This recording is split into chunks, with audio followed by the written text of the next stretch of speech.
Hey folks, Tim Forshey here again.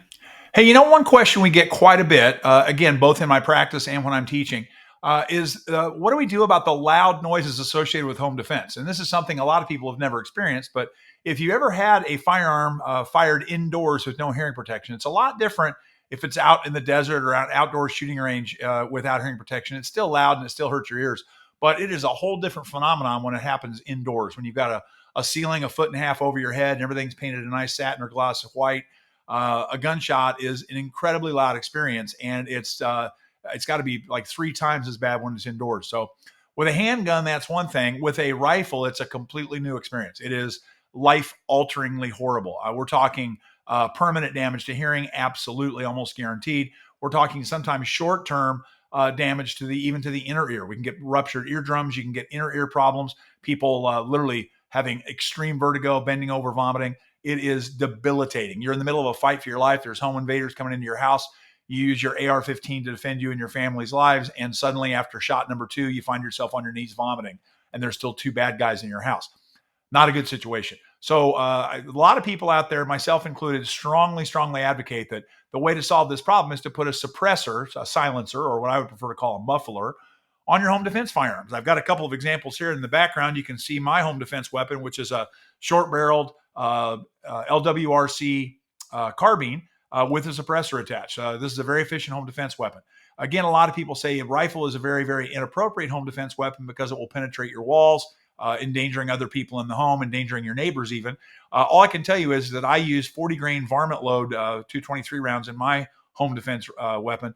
And I've actually tested those to my satisfaction that those will penetrate fewer pieces of gypsum wallboard than a 9mm handgun round will. So over-penetration is always a concern. We always have to be thinking about that. But it's actually less of a concern with this weapon than it is with a 9mm handgun. Speaking of 9mm handgun, here's another home defense weapon. This is an STI high-capacity 9mm, as you can see, with a 9mm suppressor attached. Again, this takes the entire issue of your hearing overload out of the equation. Now, you're hearing me advocate suppressors for home defense applications. I'm a big advocate of that.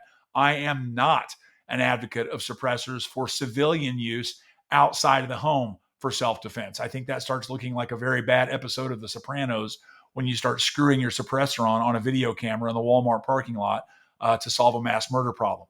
At that point, again, you're outdoors. The effect on your hearing is going to be dramatically reduced. I don't think that's something you need to be carrying a suppressor around on your belt to suppress your pistol in a self-defense situation outside of the home.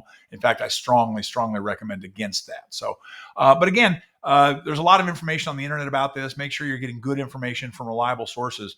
And simply let me just tell you again that home defense weapons should have suppressors attached to them.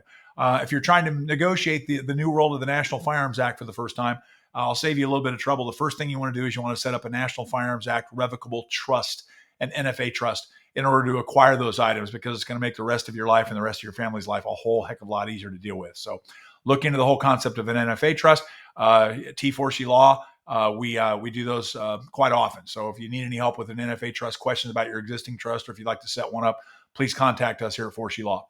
Again, thanks for tuning in. Stay safe, keep your hearing intact, and until the next time.